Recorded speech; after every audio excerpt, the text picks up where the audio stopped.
इस खुलासे के लिए विकीलीक्स की जरूरत ही नहीं है।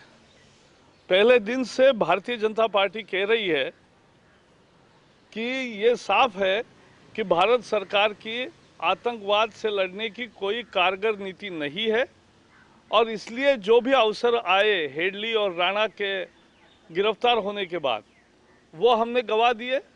हमने पहले ही दिन मांग की थी कि उनको पूरा राजनीतिक अपना दबाव बना के अमेरिका के साथ उनको यहाँ ला सकते हैं और क्योंकि उन्होंने इस देश के साथ जो हमला हुआ है देश पर उसमें उनकी भागीदारी है।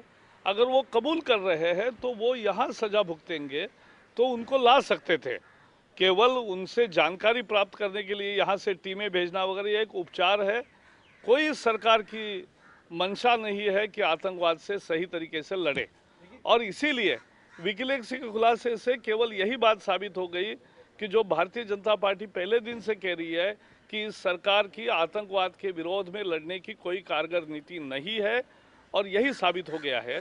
तो इसलिए मैं मानता हूं कि सरकार को अब भी एक नीति बनाकर, क्योंकि देश की पुकार है, देश की आवाज़ है कि आतंकवाद देश का बड़ा संकट है और इसको निपटने के लिए बड़े कठोर कदम उठाने चाहिए।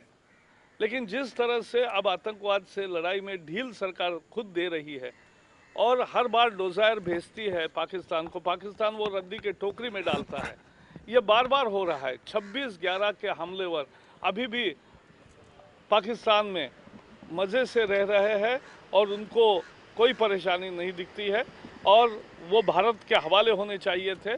इतना अंतर्राष्ट्रीय दबाव बनाने का ये मौका था जो सरकार ने गंवाया है और इसलिए हम फिर भी मांग करते हैं कि सरकार ने अब तक गलती की, अब तो सुधरे और वो करे, लेकिन सरकार की कोई दिलचस्पी नहीं है और इसलिए सरकार की पूरी तरह से बेनकाब हुई है इस खुलासे के बाद और सरकार एक तरह से अब इस लड़ाई को लड़ने के लिए तैयार नहीं है, देश के सामने आ चुका है। मुझे लगता है देश की जनता ही इसका जवाब देगी। को नोटिस दिया है एलआईयू ने, वहां उनके योग पीठ में कोई इलाज कराने आया था बांग्लादेश से और सरकार कह रही कि आपने बताया क्यों नहीं कि बांग्लादेश से इलाज कराने आया था। सरकार नियमों का पालन की नोटिस तब दे रही है जबकि सरकार के विरोध में कोई खड़ा होता है और इसलिए सरकार की मंशा पर ही सवाल या निशान उठता है। हम तो हमेशा मानते हैं कि कानून का पालन होना चाहिए और कानून का किसी ने भी उल्लंघन किया है तो उसमें जो भी उचित कार्रवाई है वो होनी चाहिए। लेकिन एक बवंडर मचाने की सरकार की कोशिश है कि जो सरकार के विरोध में लड़ेगा, जो भ्रष्टाचार के विरोध में लड़ेगा, यह सरकार भ्रष्टाचार को पनाह दे रही है।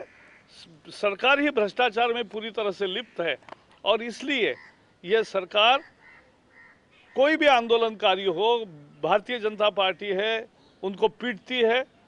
रामदेव बाबा का अनशन था तब भी पिटाई हुई रात में बेकसूरों की और जब अन्ना का आंदोलन हुआ तब भी उन्होंने जिस तरह से गिरफ्तारी की और जिस तरह से अब नोटिस जारी कर रहे हैं, तो ये सब मामला यही दर्शाता है कि कांग्रेस की भ्रष्टाचार के विरोध में भी लड़ने की, जैसे आतंकवाद के विरोध में लड़ने की कोई मंशा नहीं है, वैसे भ्रष्टाचार को निपटने की भी इच्छा नहीं है, क्योंकि वही खुद बेनकाब होंगे और इसलिए वो नए नए हथकंडे अपनाती है। इतना ही मैं इस पर कहूँगा।